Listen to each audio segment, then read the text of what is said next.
आइए बच्चों, आज हम कक्षा 10वीं विज्ञान में क्षारक की अवधारणा यानी कॉन्सेप्ट्स ऑफ बेसिस के बारे में अध्ययन करेंगे।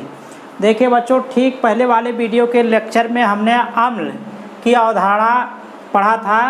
उसमें जानकारी प्राप्त की थी कि अम्ल की अवधारणा में कि आर्हेनियस की संकल्पना के अनुसार अम्ल होते क्या हैं। आज हम आर्हेनियस की संकल्पना के अनुसार क्षारक की अवधारणा के बारे में चर्चा करेंगे। देखिए बच्चों, हमने ठीक पहले वाले वीडियो के लेक्चर में जब आर्हेनियस की संकल्पना के अनुसार अम्ल की अवधारणा के बारे में बताया था, तो हमने कहा था कि ऐसे पदार्थ जो जल में वियोजित होकर धनायन के रूप में केवल हाइड्रोजन आयन देते हैं, उसको हम क्या बोलते थे? अम्ल बोलते थे। यानी कि अगर धनायन के रूप में केवल हाइड्रोजन आयन देता था तो ऐसे पदार्थ अम्ल कहलाते थे। यानी कि धनायन के रूप में हाइड्रोजन आयन के अलावा अगर कोई और धनायन होता था तो उसको हम अम्ल नहीं बोलते थे। केवल जब धनायन के रूप में हाइड्रोजन आयन होता था तब उसको हम क्या अम्ल बोलते थे। अब उसी तरह बच्चों, आज हम ये जानेंगे कि आर्हेनियस की संकल्पना के अनुसार क्षारक होते क्या हैं। देखिए बच्चों, अम्ल और क्षार एक दूसरे के उल्टे होते हैं। अगर बच्चों अम्ल धनायन के रूप में केवल हाइड्रोजन आयन देता है तो धनायन का उल्टा क्या होता है? ऋणायन होता है। तो इसका मतलब कि क्षारक में कोई केवल एक ऋणायन होगा। अगर वही ऋणायन के अलावा कोई दूसरा ऋणायन आता है तो हम उसको क्षारक नहीं बोलेंगे। तो अब देखिए बच्चों, ऋणायन के रूप में कौन सा ऋणायन होगा जिसकी वजह से हम उस पदार्थ को क्षारक बोलेंगे। तो यहाँ बच्चों देखिए कि ऐसे पदार्थ जो जल में वियोजित होकर ऋणायनों के रूप में केवल हाइड्रोक्सिल आयन देते हैं। यानी कि अगर यही हाइड्रोक्सिल आयन केवल ऋणायन के रूप में पदार्थ दिया है वियोजित होने के बाद, तो हम उन सारे पदार्थों को क्या बोलेंगे? क्षारक बोलेंगे। तो इसका मतलब बच्चों ये हुआ कि ऐसे पदार्थ जो जल में वियोजित होकर ऋणायन के रूप में केवल हाइड्रोक्सिल आयन दें, ऐसे पदार्थ क्षारक कहलाएंगे। जैसे बच्चों हम एक उदाहरण लेते हैं। मान लीजिए हमारे पास पोटेशियम हाइड्रोक्साइड है। अगर ये जल में डाला जाए तो ये जल में वियोजित होने के बाद पोटेशियम आयन और हाइड्रोक्सिल आयन देगा। तो यहाँ देखिए बच्चों, जब पोटेशियम हाइड्रोक्साइड वियोजित हुआ तो ऋणायन के रूप में केवल हाइड्रोक्सिल आयन ही दिया, ऋणायन के रूप में। इसलिए हमारा पोटेशियम हाइड्रोक्साइड क्या हो गया? क्षारक हो गया। तो यानी कि ऐसे सारे पदार्थ जो जल में वियोजित होकर ऋणायनों के रूप में केवल हाइड्रोक्सिल आयन दें, उसको हम क्षारक बोलेंगे।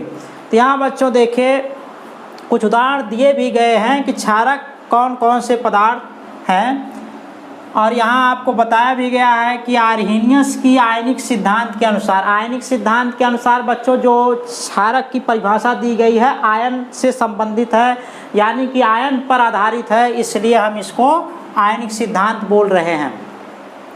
क्षारक वे पदार्थ हैं जो जल में घोलने पर वियोजित होकर ऋणावेशित आयनों में केवल हाइड्रोक्सिल आयन यानी कि OH निगेटिव देते हैं। ऐसे सारे पदार्थ क्षारक कहलाएंगे।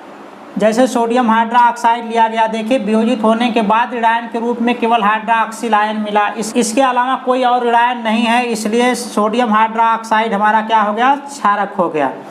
उसी तरह बच्चों पोटेशियम हाइड्रोक्साइड जब वियोजित हुआ तो हाइड्रोक्सिल आयन केवल यहाँ मिल रहा है, इसके अलावा कोई ऋणायन नहीं है, इसलिए पोटेशियम हाइड्रोक्साइड भी क्या हो गया? क्षारक हो गया।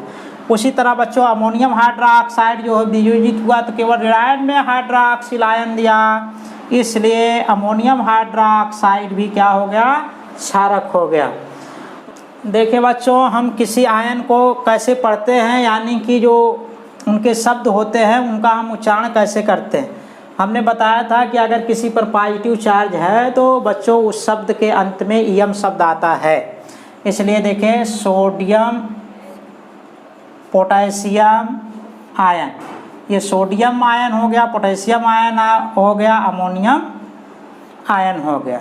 इसी तरह बच्चों और जो आयन आएंगे उनकी क्या विशेषता है, उस विशेषता के हिसाब से हम कैसे उनको पढ़ते हैं। ये जैसे जैसे वीडियो बनते रहेंगे उसमें जो शब्द आएंगे या जो पदार्थ आएंगे, जो आयन आएंगे, उनकी क्या विशेषता है, उन विशेषताओं पर हम चर्चा करते रहेंगे और आपको जानकारी प्राप्त होती रहेगी।